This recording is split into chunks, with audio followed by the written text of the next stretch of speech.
Welcome to Create the Best Me. I am Carmen Hecox, a personal development coach, and I am so excited to be connecting with you today. Whether you're listening to the podcast or joining us on YouTube, my goal is to help women navigate through midlife challenges with compassion, inspiration, and empowering conversation. Each week, we'll dive into thought-provoking topics designed to build self-confidence, overcome invisible woman syndrome, and find the courage to create the best version of yourself. I'll also be joined by expert guests who will share the wisdom and insights. So make yourself comfortable and let's embark on this journey together. Well, hello there, fearless midlife trailblazers. Welcome to Create the Best Me. If you are new here, I'm so glad you made it here. If you're a returning listener, welcome back to the one and only place where we encourage and empower women in midlife to pursue their dreams and live life to the fullest. I am Carmen Hecox, your host and personal development coach. Today's guest is Suzanne Anderson, the founder of The Mysterial Woman, a psychologist, author, coach, leadership consultant, and transformational teacher. Her pioneer work in guiding women to awaken their full feminine and masculine strengths, combined with insights and practices from ancient wisdom, depth, psychology, and modern neuroscience. She has dedicated the past 30 years to decoding and embodying integral and accelerated archetype pathways to unlock the next level of our innate potential. Combining her graduate studies in women developmental psychology together with her decades as a leadership consultant, Suzanne wisely guides women to awaken to the next level of consciousness and leadership capacity, making the change in themselves as they want to shape the world. She facilitates global online program, workshops, and retreats, and is the author of You Make Your Path by Walking. Let's dig into the conversation now. Suzanne Anderson, welcome to Create the Best Me. I am so happy to have you on the show. Thank you, Carmen. Great to be here. Great. So, for the people that do not know you, can you please tell the viewers who you are? Well, let's see. What's the summary? I think I'll just say I am a woman making my way through this beautiful world, having gone through a very, very difficult and traumatic loss. And that is the substance of the book that we'll talk about today. But my background that in some ways prepared me for the way that I was able to go through this very difficult loss is that I work with women and leadership, and I'm a psychologist and a coach and what I would say a transformational teacher.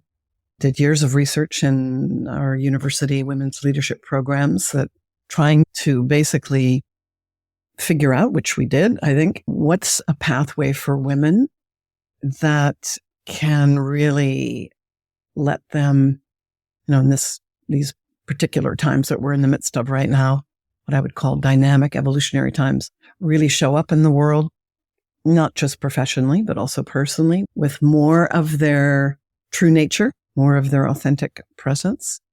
And that was my first book, The Way of the Mysterial Woman, Upgrading How You Live, Love, and Lead. And so I think we're going to probably the conversation today, imagine, Carmen, we're kind of going to explore, since your audience is women and we're talking about difficult things that can happen and how you go through them. We'll probably span this whole territory. Perfect. And I must say, first of all, thank you so much for the opportunity to read your book that is coming out, You Make Your Path by Walking. I think that this book is, well, first of all, your writing is amazing. I love your writing. Oh, thank you. It was as if though you held my hand and took me through every single scene of what was going on. I could see it. I could smell it. It was almost like David Frost. Wow. Impressive writing. I recommend it. Every woman read this book. And the reason I say that is because your book talked about common issues that women of many ages go through, whether it's infertility, dissolution of a marriage, loss of a husband, best friend, soulmate, financial loss, loss of a pet who was in your life for over 14 years. And at the end, you come, or at least this is how I read the book, is you displayed a woman of strength, courage, resilience. And no matter how everything almost seemed as though everything was falling in front of you and sort of working against you, you were able to strap on those boots and just keep going. There was just so much strength. And I feel like you personally, through this book, became a stronger, wiser, and an inspirational woman at the end. Mm. Yeah. Well, thank you, Carmen, for saying that. And I would say, this is the title of the book, You Make Your Path by Walking, which actually comes from a poem that I loved by Antonio Machado. It was sort of a mantra I would say to myself all the time, because I didn't actually know how I would get through everything that came apart in that tumultuous moment that I'm sure we'll talk about. I didn't have a plan. What I had was, because of the work I was already doing and the work I could say I'd done in my life of understanding, I understood trauma. That's the work I do, developmental trauma, working with women to help them basically heal those earlier wounded parts of ourselves that we put into the shadows when we were younger, bring them back again.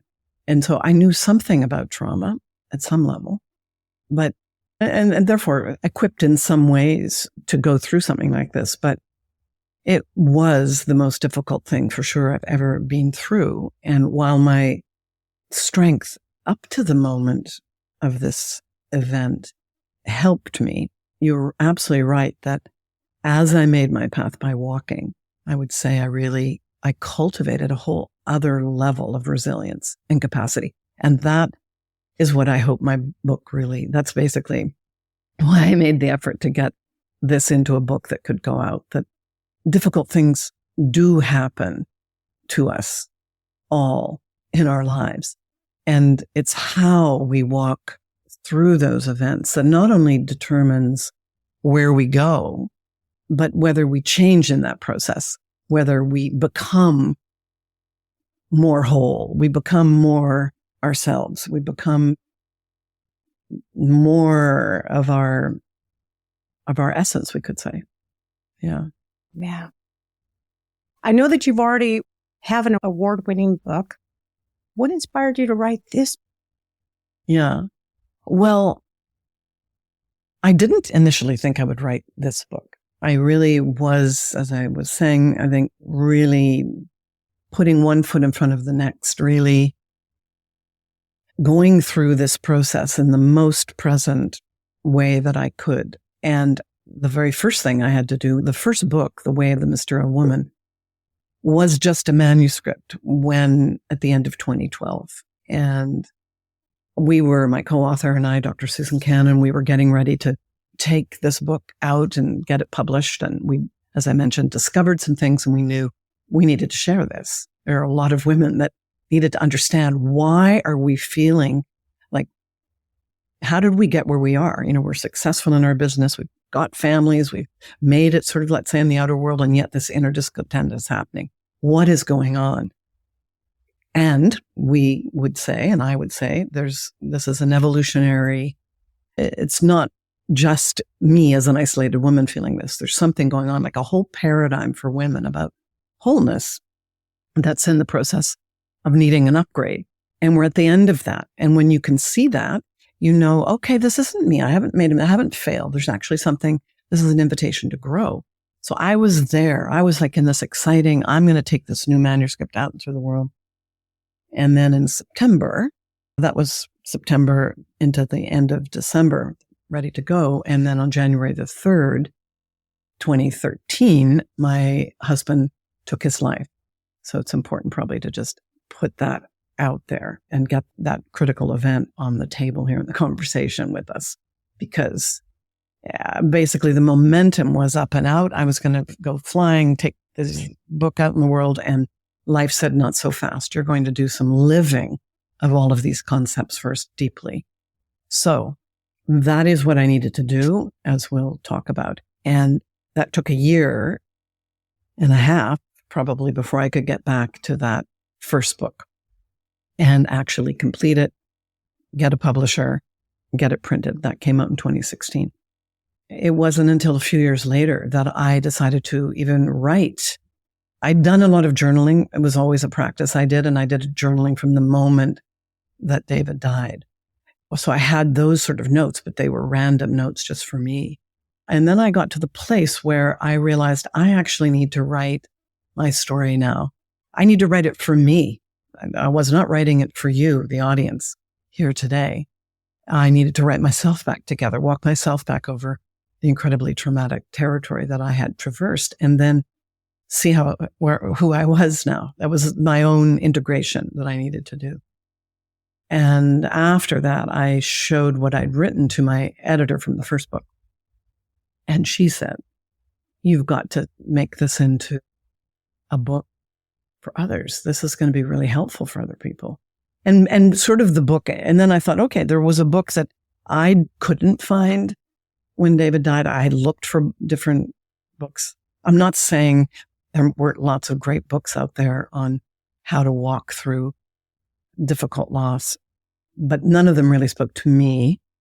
So that is why. And here we are today. It comes out in June. And, I'm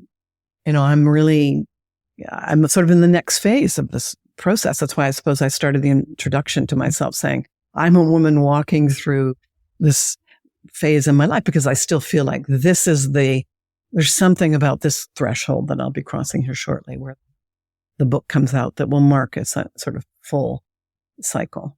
So tell me something. You had already written The Mysterial Woman, and you had done all this research and worked with women, and you were ready to put together a program, introduce it to women as a program and as a book. Do you feel that what you went through as a result of losing David taught you a little bit more than what you had already knew and learned and did all the research before? That's a great question. I think what happened was, I suppose I always understood that the research basically led to a pathway for women, these very specific feminine and masculine archetypal activations that happen as a woman. And that's what the first book is about, that we were leading women through. How do you really cultivate all of yourself? And I watched the incredible changes in people. So I knew it was making a difference, and was making a difference in my own life. But what I didn't know was, would it hold up? Would this, what I call a kind of a new inner operating system, hold up in the most difficult situation possible? Because let's just share here, and you'll read more about this in the book when you get it, but I didn't just lose my husband. Of course, when you lose your beloved partner, you lose also the future you had together. So you lose everything that you might have done and that whole pathway. But I also lost my home. I also left the island I lived on. You mentioned some of these things before. I closed my business down. It was like everything in my outer world was gone within 6 months. All the ways my identity had been wired together. And I would say that's an enormous shattering at every single level. Sometimes you go through one element of those, but not all of those things. And what I can now say without hesitation at all is that this inner operating system does hold up in every circumstance. I am a living experience of that, or witness, basically, evidence of that. And so I would say I deepened my understanding of everything I already understood, lived it cellularly. And I can say that I am there's more of me available to myself and to the world and to the work that I do in the world than there was before. Now, I would never have said that I didn't have all of me involved, right? But something, that identity shattered, for sure, at every level. And the phoenix, I could say, of myself that has risen over these hard-earned years has, I would say I'm more available to myself, to life, to being a loving presence in the world. And in the work that I do, I think that makes a difference. Yeah. Yeah. When I was reading your book, it was almost like, you know how they say peeling back an onion to get to the core? Right. And I thought, oh my goodness, Suzanne is a prime example of peeling back all those layers of who you thought you were to becoming the core of who you really are and what you really know.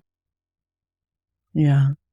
Yeah. And I would imagine for your listeners that, and because your audience is midlife women, you're going to be going through losses. That's just life. It's not wrong. There will be, or disruptions, let's say, to the way I expected my life to go. Things will happen. And the opportunity, as I see it, is to use those times, not as the thing we somehow have to get through to get back to somewhere we were before, but actually to use the disruption as a way to grow, because we know, and one of the sort of mottos in my programs is welcome change, welcome discomfort, because actually the discomfort is the direction of the awakening. And it isn't to go back to sometimes, and I would say in my first book, really, we go into this more. There is this experience for a lot of women of like, I want my freedom again. I want my aliveness. I want my creativity. And sometimes that means I want to look backwards. I want to go back to someone I was before, because that's the only thing I've seen. Or it means I got to burn down the barn, leave my marriage, leave my job, leave my community, whatever. And I would say it's actually, that's like the call of your future self, someone who has that freedom.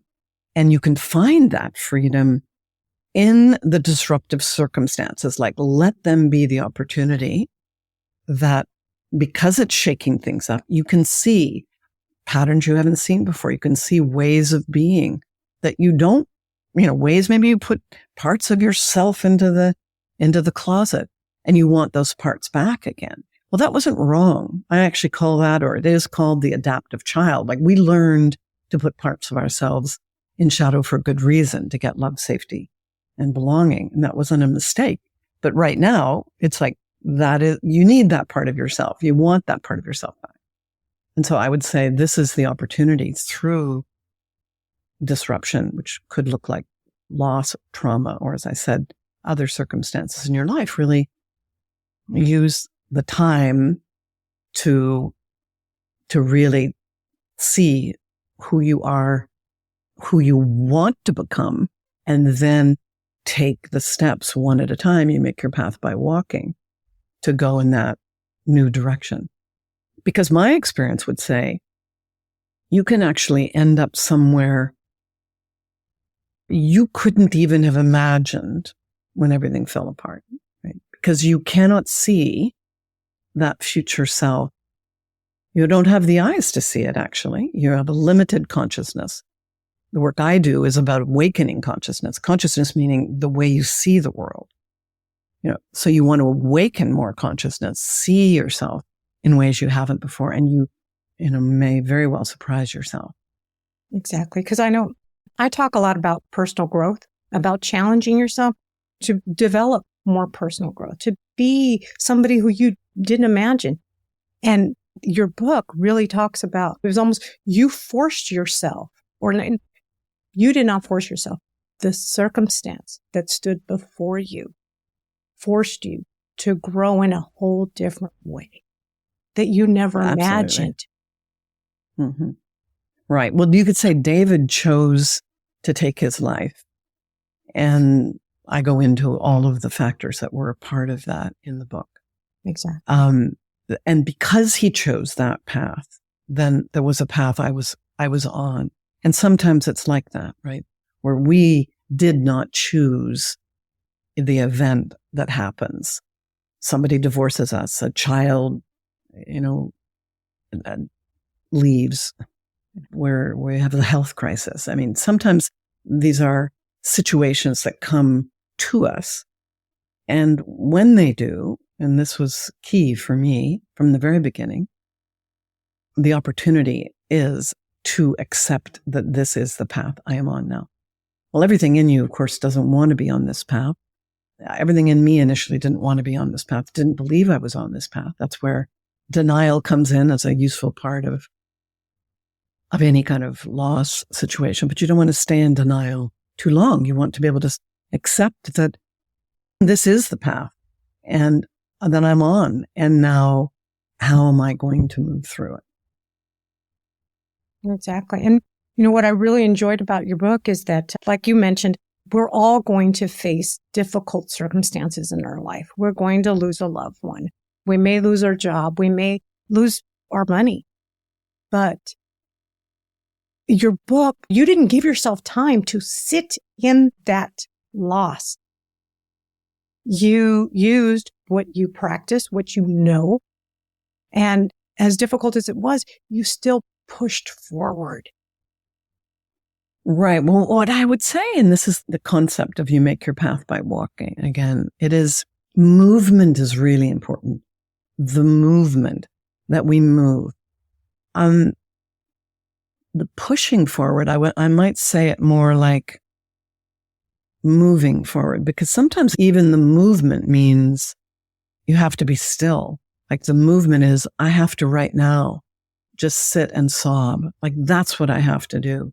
So it was very important for me, and I know this through the work I do, to be with the emotions that were present and to be with them honestly. And when we are able to do that, to be with our emotions, the waves actually come and go. They don't, the fear is that wave is going to take me out. It's going to be too big. And sometimes a wave, say grief, would start to move for me, and it would be large. And then I would call a friend. I knew I needed that limbic support to be able to hold the intensity of the wave. But it was very, very important that I was able to be with the feelings. So sometimes people, I think, just push through basically overriding the emotional body. And I would say that's a dangerous thing to do, because the trauma trail, so to speak, is in the body, right? It isn't, you can even say that trauma is what happens to you externally. It's actually more what happens to you internally. Some people, the same event could happen, and one person it's traumatic and another person it's not traumatic. So, where your nervous system basically is overwhelmed by what happened. And so the capacity to be with the emotions in the body is super, super important. For example, for me, the night that I discovered him and his body, I was able to run to find his body. I was actually able to run. Now, I knew this from the trauma work I do, but I was not thinking this. This was just something I knew that in my body. Later, I was really glad that I was able to move that energy through the running. Now, some people in certain circumstances of trauma aren't able to do that. They literally aren't able to. They're stuck.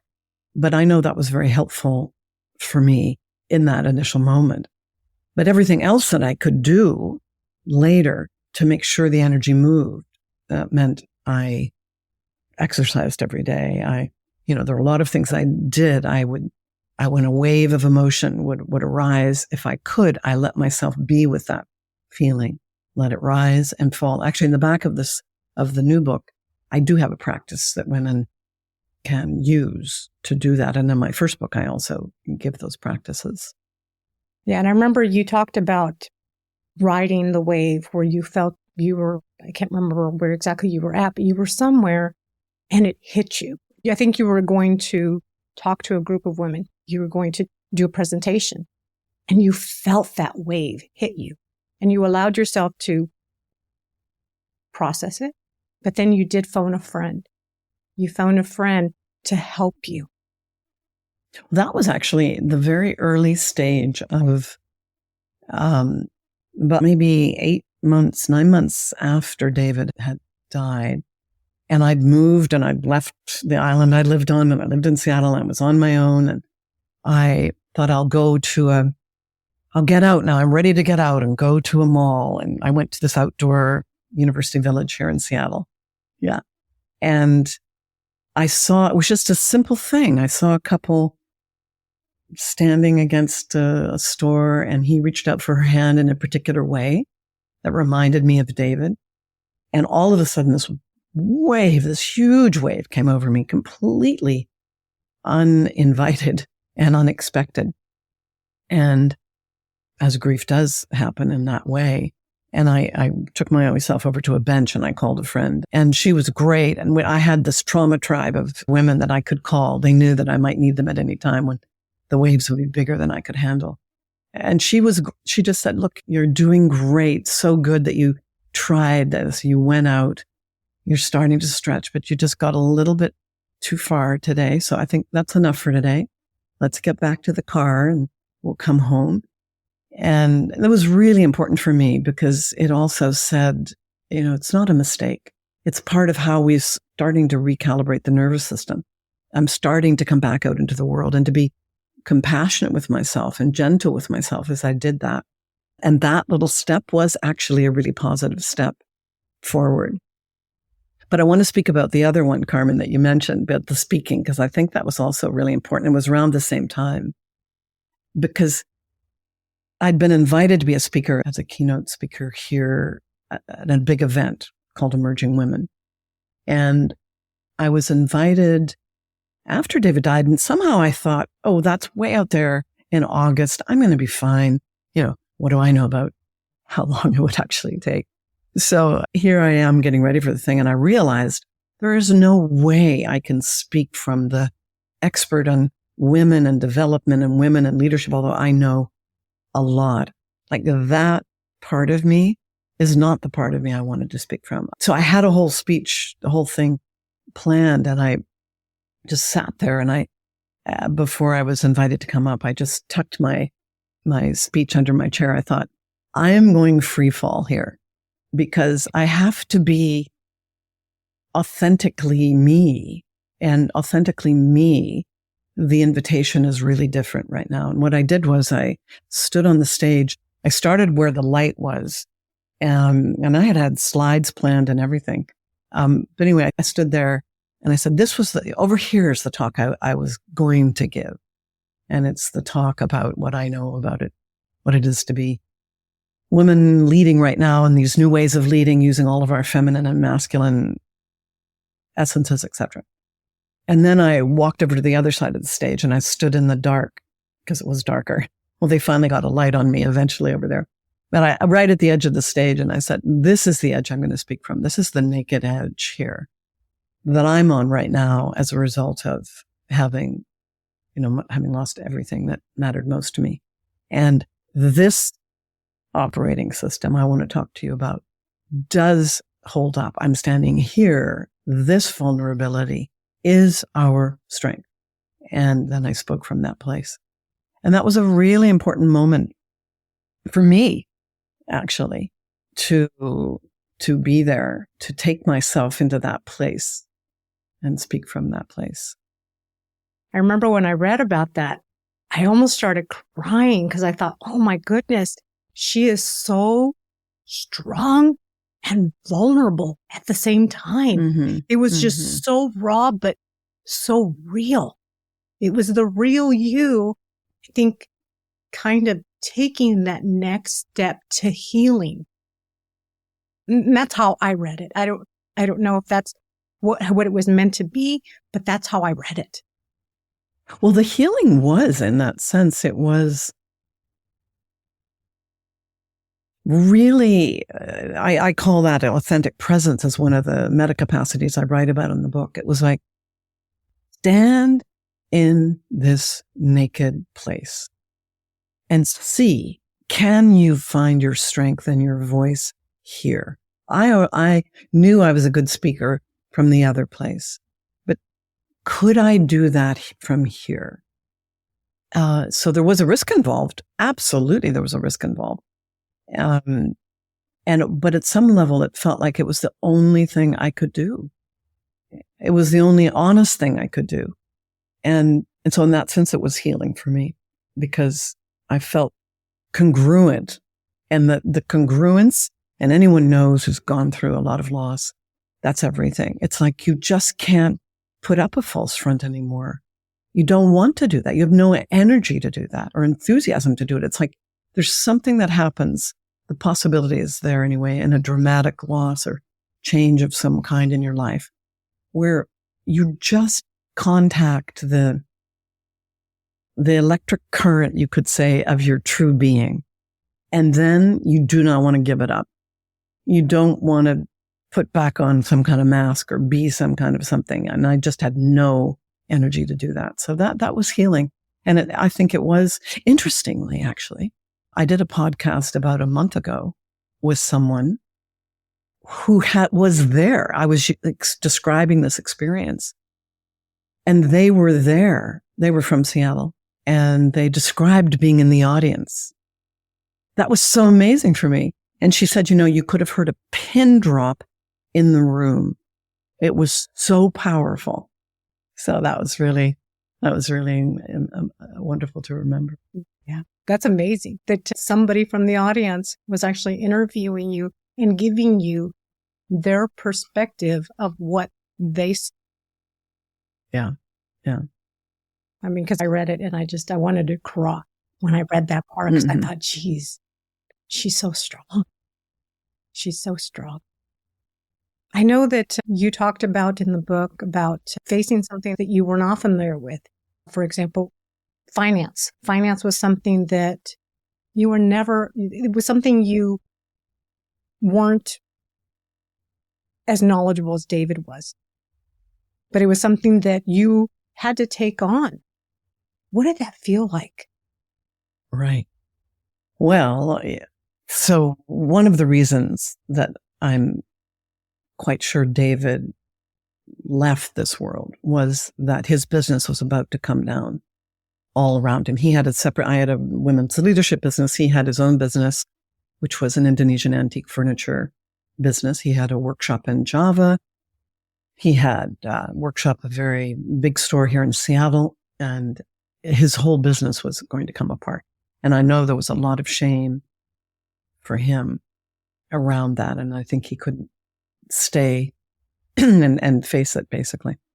So it came all down around me, and that was what I had to face, which was our finance. And I'd met David 10 years before, and it was my second marriage, and I had sold a home, and I'd put my money into our property, bought extra acres of it. We had a very large estate on an island near Seattle.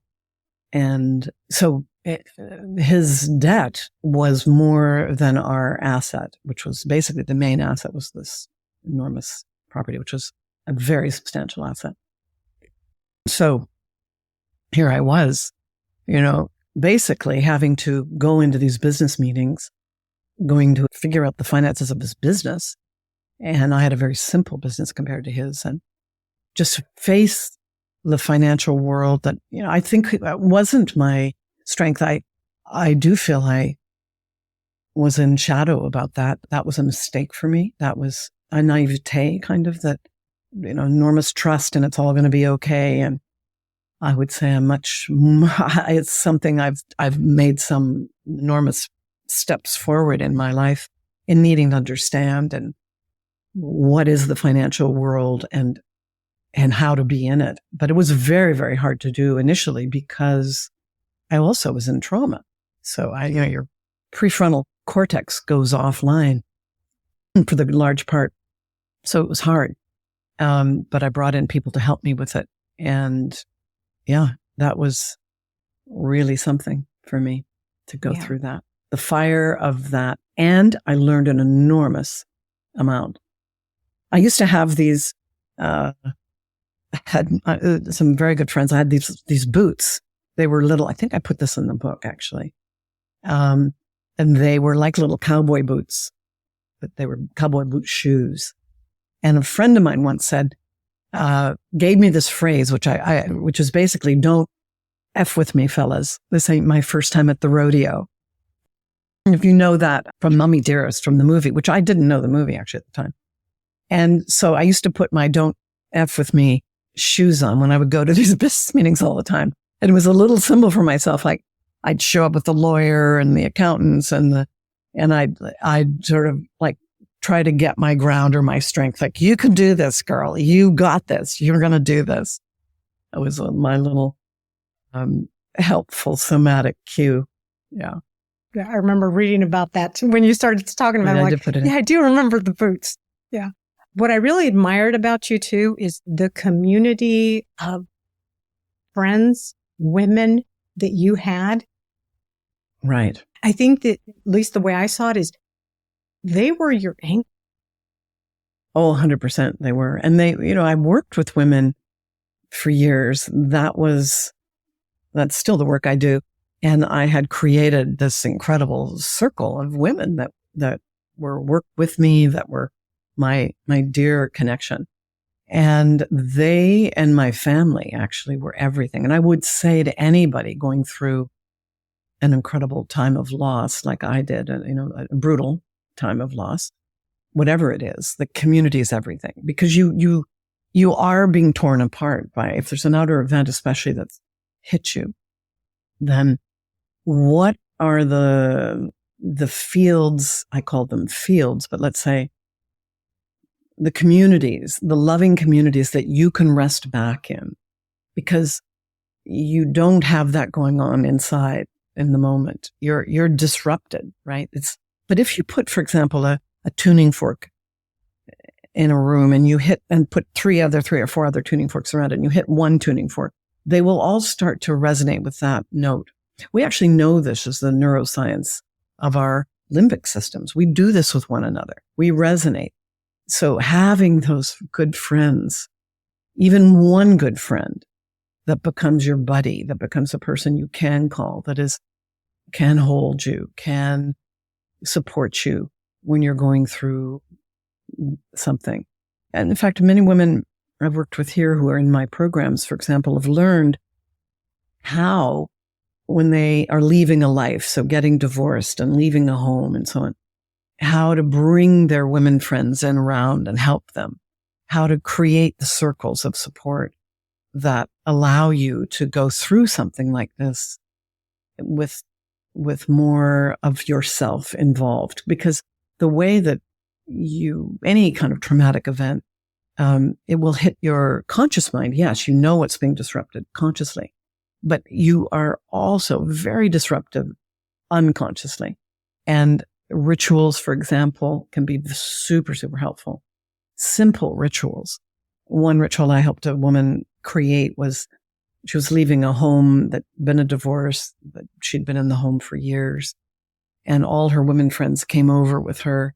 They sat in a circle and she'd written on little pieces of paper these key moments of blessing, basically, things that she'd loved that had happened in this house. And her women friends were her witnesses. And she would read one of those and then take a tiny little glass, like a little sherry glasses. And there was a little pomegranate juice in each. And at the end of each reading of that little blessing of what this house had held, she would take a drink of the pomegranate juice. A symbol really of like, I'm taking this with me.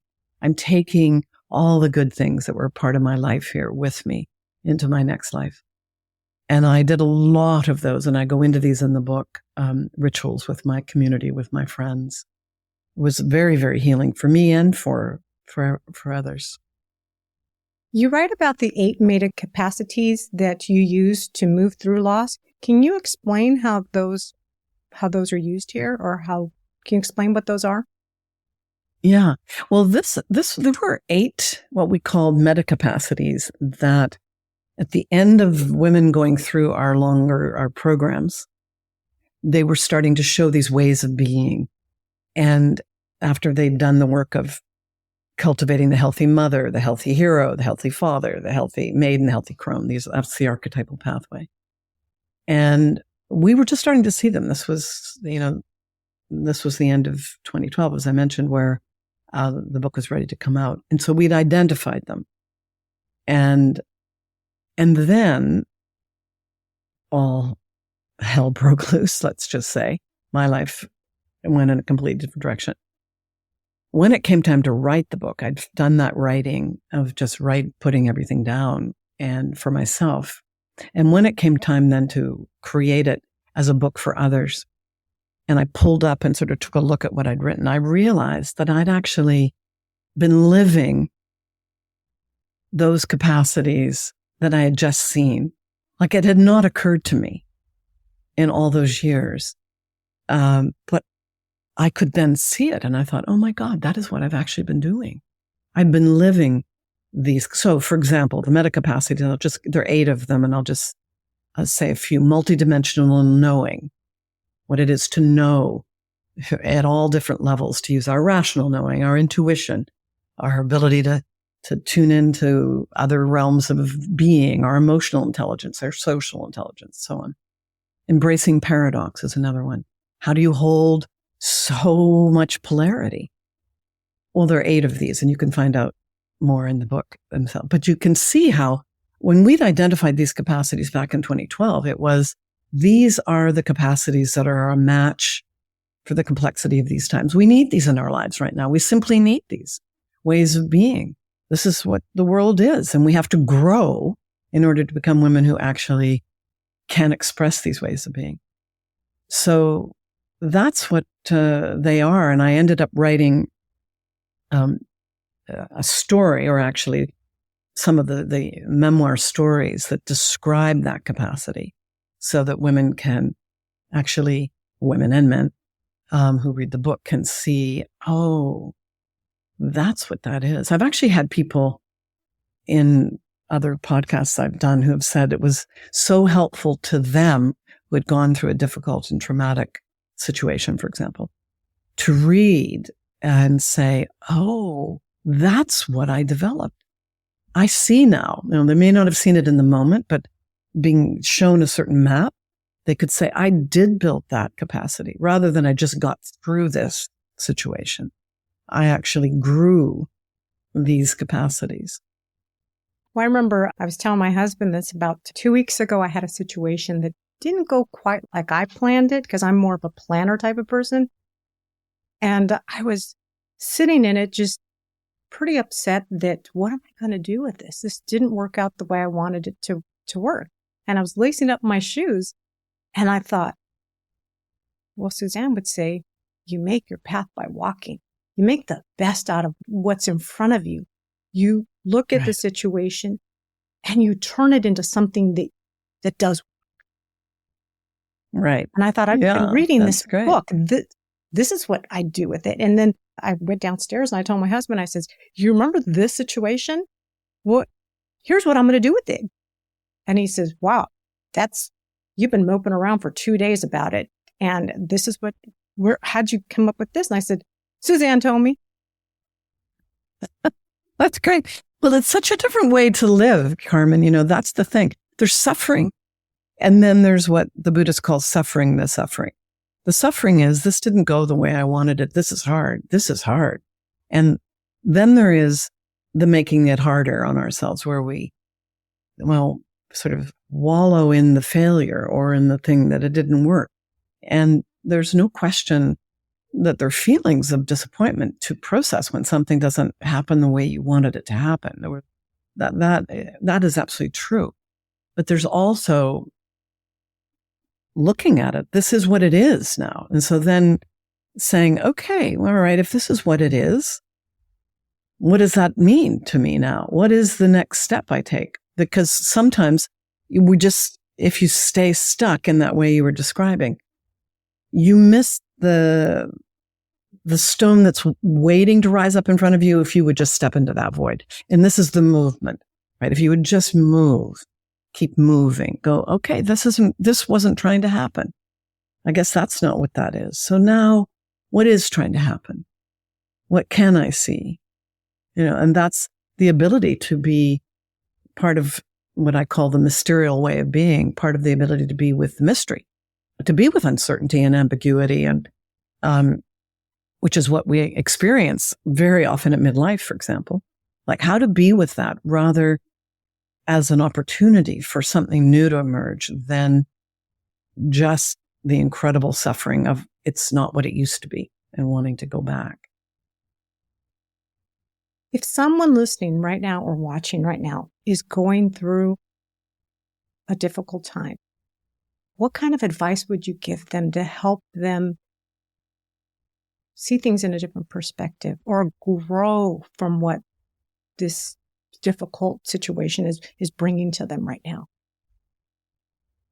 Yeah, I'd probably start with sort of where we were just speaking, which is self-compassion, to be so kind to ourselves. We're so hard on ourselves.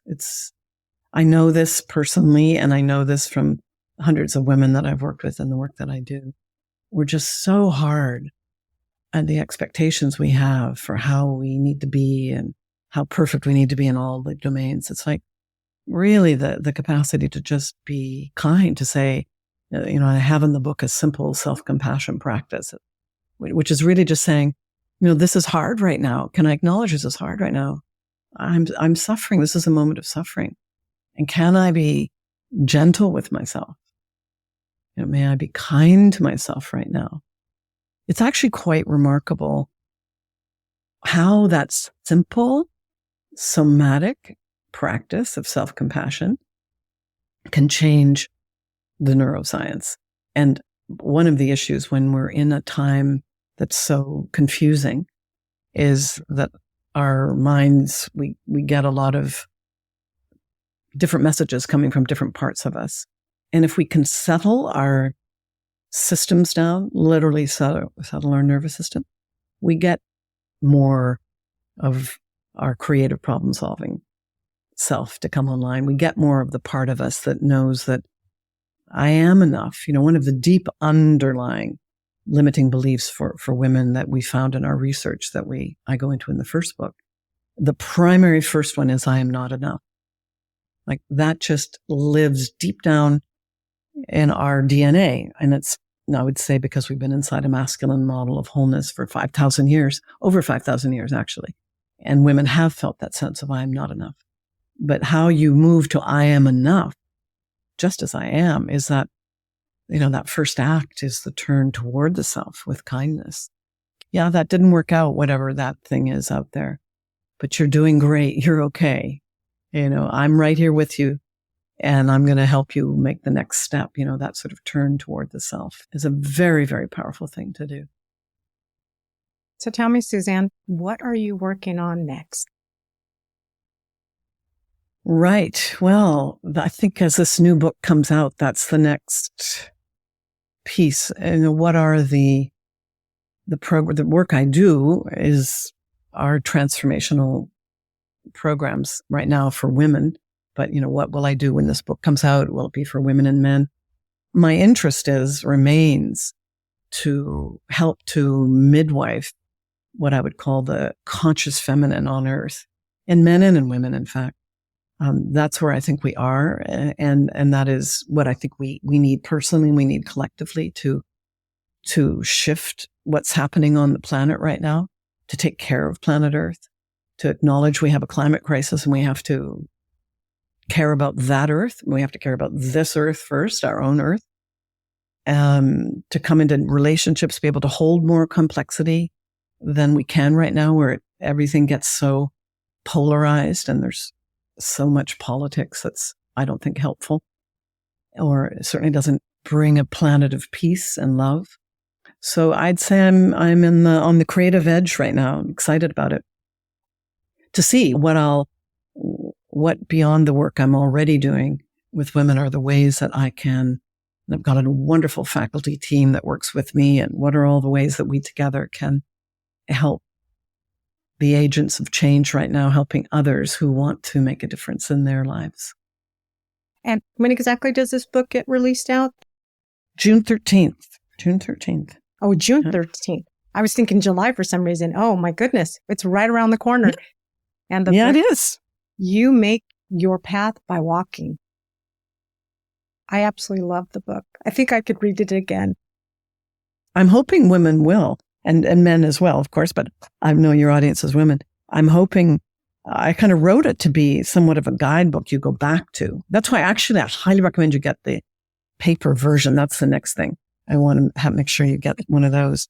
I just got a box of them last week from the publisher, and they're just so, the hand feel of the book is awesome. I'll just say that. And I really think that the book is not just for women, because women, men, we all have different challenges that we face. And I think that your book has so much learning for everyone. Absolutely. And I wrote it for men and women. The first book is really for women primarily, although actually many men have read the first book as well and have said they could relate to this developmental pathway. But the research we did was with women, so that is what I'm representing in the book. But yeah. If people want to learn more about you, where can they learn more about you? Where can they find you? Mm-hmm. My website is Mysterial, Mysterial, woman.com. And, or you can put in, You Make Your Path by Walking, and that'll take you to, that's a web page on my website. And you'll find Mysterial Woman on Instagram, on LinkedIn and Facebook. Yeah. You can get on my mailing list and then find out what all is happening. Do you still have classes online? Right. Right now, we have absolutely had lots of, I have one that's connected to the book launch, a workshop coming up the end of June 22nd, through one of the local bookstores. And that'll be a 90-minute kind of workshop and a little bit more time with me. That would be a great opportunity to get the book and dive in a little deeper with me in more of a workshop format. And I think it's $15 or something. It's very low cost. It's just basically, plus the book. I think you have to buy the book as well. You can pre-order the book right now for those that know they are interested in getting that at Amazon. Go to your local bookstore, which I always love to recommend if you have an in-person bookstore. Yeah, I also saw it's available at Target. What? Yes, it should be available everywhere. Yeah. I was looking this morning and I thought, where's her book available? And I saw Amazon and I saw Target. I'm like, oh, cool. Yeah, that's good to know. I didn't know that. Barnes & Noble, I mean, basically our publisher goes, a distributor has it everywhere. So I'm sure they would find it everywhere. Yeah. Very good. Well, like I said, Suzanne, this has been an honor. Thank you so much for writing this book. This book is amazing. I absolutely loved it. I felt a lot of the stuff that you were going through. And I was right there cheering, something good. Give her something good. But I think you've come out as a stronger, better version of who you are. And thank you so much for putting this book out. Well, thank you, Carmen. Thank you for introducing me to your audience. And thank you so much for being my guest. Bye-bye. Bye-bye. What an incredible episode. Suzanne Anderson is a true master transformational learning and exceptional writer. Suzanne's information and this episode's transcripts can be found at createthebestme.com/EP014. For those seeking more of Suzanne's wisdom, I highly recommend pre-ordering her latest book, You Make Your Path by Walking. In this book, Suzanne shares how she applied her teachings from the Mysterial woman to her own life, including the difficult process of grieving her beloved husband, David. One of the most valuable lessons I learned in this book is that we don't always have to understand what others are going through. It's not our job to take ownership of their thoughts and actions. Instead, we must focus on making our own path by walking. No matter where you are in life, I strongly recommend reading this book for its insight teachings. I want to express my gratitude to Suzanne Anderson for providing me a digital copy of You Make Your Path by Walking and sharing her profound insights with us. If this episode resonated with you, please subscribe to stay updated. Please join me next week as we'll dive into the topic of embracing the change of midlife. This episode is packed with actionable steps, so be sure not to miss it. Until next time, keep dreaming big, take care of yourself, and remember, you are beautiful, strong, and capable of creating the best version of yourself. Thank you for watching. Catch you next time. Bye for now.